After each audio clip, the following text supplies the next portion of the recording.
చాలామంది ఈ మధ్యకాలంలో చాలా ఫాస్ట్గా డిసప్పాయింట్ అవుతున్నాడు, డిప్రెషన్లోకి వెళ్తున్నారు. అది బిజినెస్ రిలేటెడ్ కావచ్చు, ఫ్యామిలీ రిలేటెడ్ కావచ్చు, ఏదైనా రిలేటెడ్ కావచ్చు. కస్టమర్స్ని సైట్ విజిట్కి తీసుకొస్తారు, కానీ వాళ్ళేమో రానంటారు. సరే తీరా వాళ్ళు వస్తారు, దాని తర్వాత కొననంటారు. సీరా ఒక 1 month 3 months 5 months అనేది బిజినెస్కి ఇస్తారు, కానీ ఆ బిజినెస్లో మీ ప్రోగ్రెస్ అనేది లేదు, కెరియర్లో ప్రోగ్రెస్ అనేది లేదు. ఒక రొటీన్ లైఫ్లో స్ట్రక్ అయిపోయారు, లైఫ్లో ఒక మజా అనేది లేదు, ఒక కిక్ అనేది లేదు. సో అలా ఏమైపోతుందంటే మెంటల్గా స్ట్రాంగ్ అనేది కాలేకపోతున్నారు. ఇవన్నీ ఇప్పుడు నేను ఏవైతే చెప్పానో ఇందులో నుంచి మీరు బయటికి రావాలంటే దానికి ఒక 9 ways ఉన్నాయన్నమాట మెంటల్గా స్ట్రాంగ్ కావడానికి. అది నేను 1 by 1 చెప్తాను. దాంట్లో ఫస్ట్ వన్ వచ్చేసి ఏంటంటే యాక్సెప్ట్ పాస్ట్. ప్రతి ఒక్కరి జీవితంలో ప్రాబ్లమ్స్ అనేది వస్తాయి, ప్రతి ఒక్కరి జీవితంలో ఒక బ్యాడ్ పాస్ట్ అనేది ఉంటుంది. ఫస్ట్ దాన్ని యాక్సెప్ట్ చేయండి. దాన్ని యాక్సెప్ట్ చేస్తేనే మనం ముందరికి అనేది వెళ్ళగలుగుతాం. పాస్ట్ని పట్టుకొనే కూర్చుంటే మనం ప్రజెంట్ని కూడా పాడు చేసుకుంటున్నాం, ఫ్యూచర్ని కూడా పాడు చేసుకుంటున్నాం.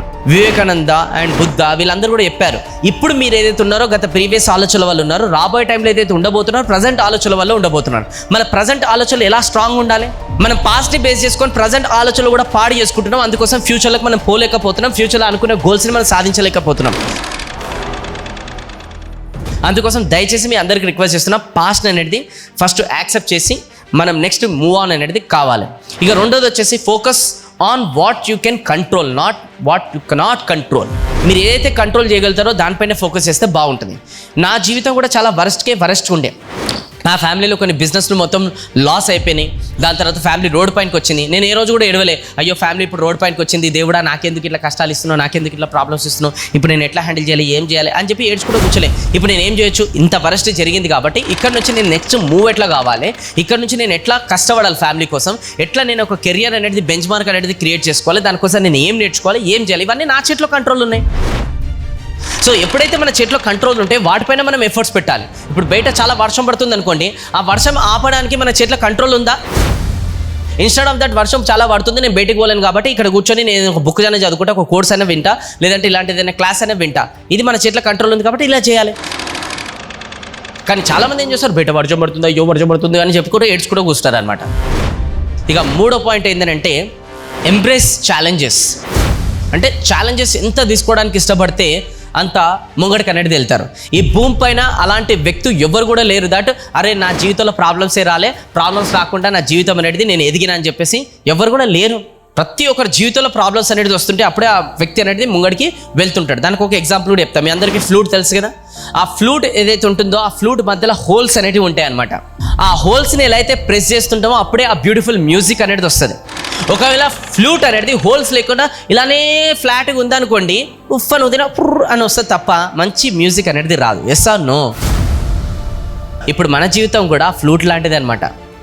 ఆ ఫ్లూట్ ఏ విధానంగా ఉందో ఆ ఫ్లూట్ మధ్యలో హోల్స్ ఉన్నాయి కదా, ఆ హోల్స్ని ప్రెస్ చేస్తేనే మన జీవితం అనేది అలా ముంగడికి వెళ్తుంది. అంటే ఏంది, ఆ flute is nothing but life, ఆ holes is nothing but problems. ఆ ప్రాబ్లమ్స్ని ఫేస్ చేస్తేనే మన జీవితం కూడా బ్యూటిఫుల్గా జర్నీ అనేది వెళ్తుంటుంది అనమాట. అంత ఈజీగా పోదు. ఇక నాలుగో పాయింట్ వచ్చేసి ఏంటంటే గెట్ అన్కంఫర్టబుల్. కంఫర్ట్ జోన్లో ఉండి ఈ భూమి పైన చరిత్రలు తిరగరాసినట్టు ఏం లేదు. ఎవరైతే కంఫర్ట్ జోన్లో నుంచి బయటికి వచ్చారో వాళ్ళే భూమి పైన చరిత్రలు అనేది తిరిగి రాస్తారు. కంఫర్ట్ జోన్ నుంచి బయటికి రాండి. ఎప్పుడైతే కంఫర్ట్ జోన్లో నుంచి బయటికి వస్తారో అప్పుడే సక్సెస్ మజా మీరు చూడగలుగుతారు. కంఫర్ట్ జోన్ నుంచి బయటికి రావాలంటే మీకున్న ఫియర్స్ అని అధిగమించాలి. నాకు ఫియర్ కూడా ఉండండి, స్కై డైవింగ్ అనేది. సో దుబాయ్లో వెళ్ళినప్పుడు ఫస్ట్ అడ్వెంచర్ ఏం చేసినానంటే నేను స్కై డైవింగ్ చేసిన, ఎందుకంటే నాకు హైట్ ఫియర్. సో మీ జీవితంలో కూడా ఏదైతే మీకు భయాలు అనిపిస్తున్నాయో ఆ పనులే ఫస్ట్ చేసేసాను. ఈ గ్రోత్ జోన్ అనే ఒక స్లైడ్ ఉంది, చాలా బ్యూటిఫుల్ స్లైడ్. ఇది అక్కడ అబ్జర్వ్ చేయండి. ఫస్ట్ ప్రతి మనిషి కంఫర్ట్ జోన్లో ఉంటాడండి.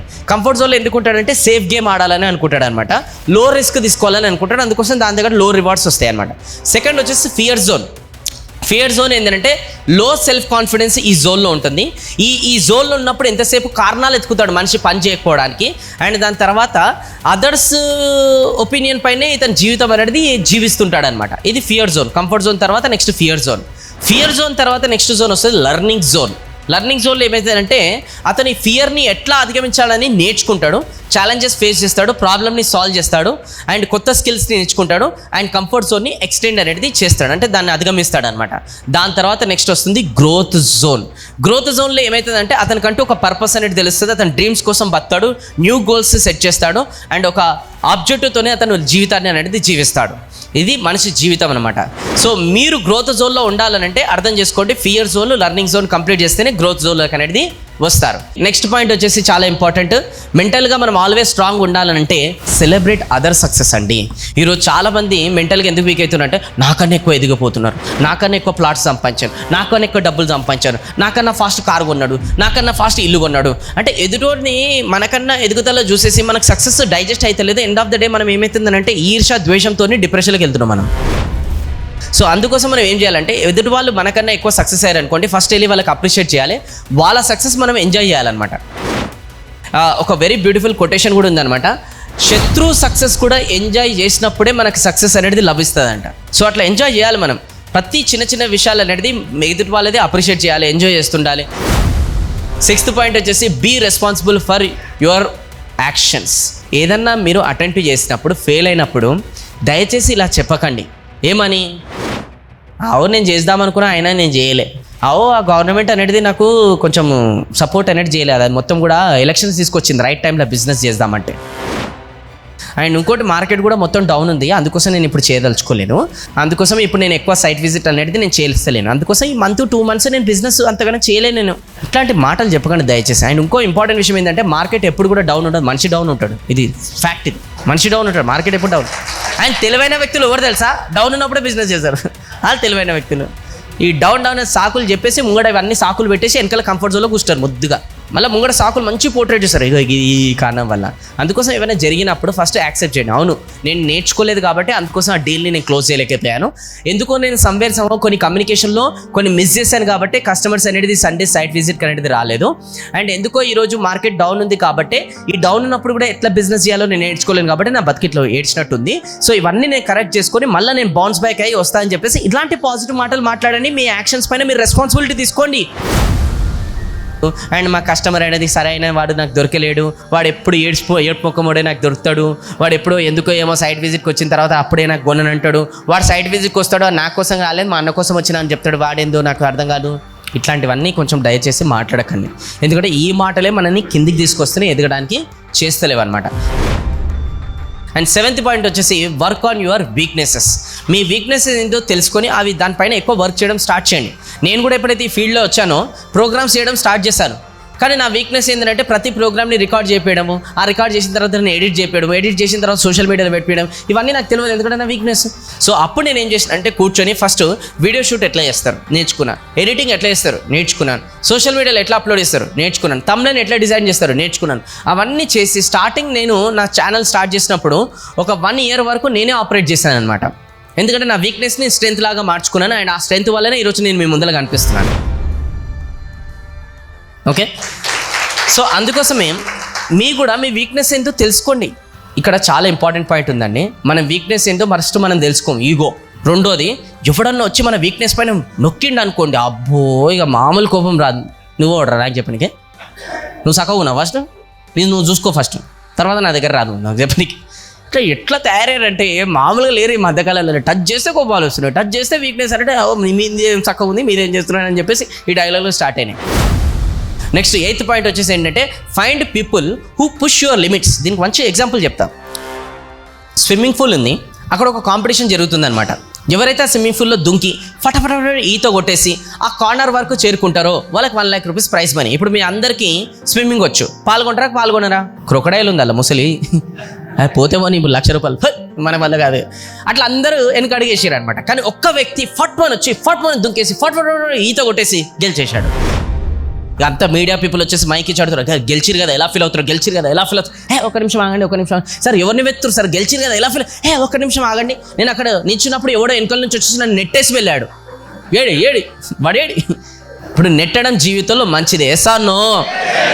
అలాంటి నెట్టే వాళ్ళు మనకు లేరు కాబట్టి కంఫర్ట్ జోన్లో కూర్చొని ఈరోజు డ్రామాలు చేస్తున్నాం, మార్కెట్ డౌను, ఆ డౌను ఈ డౌన్ అని. నెట్టడం మంచిది, పుష్ చేసే వాళ్ళు మనకు ఉండడం అదృష్టవంతులు మనం, వేస్తాను. సో లైక్ మీకు సీనియర్ లీడర్స్ ఉంటారు, మీకంటూ అప్లైన్స్ ఉంటారు, వాళ్ళందరూ కూడా ఫోన్ చేసి ఈరోజు ఏడిపోతున్నావు, ఈరోజు ఏం చేస్తున్నావు అని చెప్పేసి నెడుతుంటారు. మనం ఫోన్ రాగా మళ్ళీ అడుగుతాడు, రా ఎందుకు వచ్చిన పరిస్థితి అని చెప్పేసి మనం ఇగ్నోర్ చేస్తుంటాం. సో అందుకోసం జీవితంలో ఎంత నెట్టే వాళ్ళు మనకుంటే అంత మంచిది. మనం ఆ ఫోన్ చేస్తేనే లేస్తా, ఫోన్ చేస్తేనే ఇప్పుడు సైట్ విజిట్కి పోతా, ఫోన్ చేస్తేనే కస్టమర్తో మాట్లాడతా, ఇట్లుంటే ఇక మళ్ళీ కష్టమే కదా, కొన్ని రోజుల వారికే. Yes or no? రైట్. ఇక very very important 9th point వచ్చేసి don't give up whatever it may be. మీకు ఆల్వేస్ ఒక వెరీ బ్యూటిఫుల్ ఫార్ములా చెప్తా, దాని పేరే స్ప్రింగ్ ఫార్ములా. భగవంతుడు స్ప్రింగ్ పైన, మనం జనరల్గా స్ప్రింగ్ పైన ప్రెషర్ పెడతాం, సడన్గా వదిలేస్తే ఏమవుతుంది? అది జంప్ అవుతుంది. అలానే భగవంతుడు కూడా మన పైన ప్రెషర్ పెడతాడు, సడన్గా వదిలేస్తే మనం కూడా సక్సెస్ఫుల్ అవుతాం. ఎంత ప్రెషర్ పెడితే అంత యాక్సెప్ట్ చేయడానికి రెడీగా ఉండండి. ఆఖరికి ఎలా ఉండాలంటే, భగవంతుడు నువ్వు ఎంత ప్రెషర్ పెడతావు పెట్టేవాడు అలసిపోవాలి, తీసుకునేవాడు కాదు, అట్లుండాలి. ఆఖరికి భగవంతుడు ఏమనాలంటే, ఎంత ప్రెషర్ పెట్టినా కూడా తట్టుకుంటారు, తదాస్తు నీకు సక్సెస్ వచ్చేసాలి పో అని ఇట్లా అనాలి.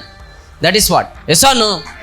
సో ఈ 9 పాయింట్స్ అనేది డీప్గా తెలుసుకొని మళ్ళీ ఒకసారి దీన్ని రివైజ్ చేసి ఒకసారి మీరు వింటే, అప్పుడు మీ జీవితంలో ఎప్పుడు కూడా డీమోటివేట్ గారు, అండ్ ఎవరు కూడా వచ్చి మిమ్మల్ని డీమోటివేట్ చేయరు. మీ కాన్ఫిడెన్స్ చూసే సేల్స్ అయితే, మీ కాన్ఫిడెన్స్ చూసే మీ పిల్లలు మిమ్మల్ని ఇన్స్పిరేషన్గా తీసుకుంటారు, మీ ఫ్రెండ్స్ ఇన్స్పిరేషన్గా తీసుకుంటారు, మీ పక్కకున్న వాళ్ళందరూ కూడా మీతో మాట్లాడడానికి, మీతో ఉండడానికి ఇష్టపడతారు.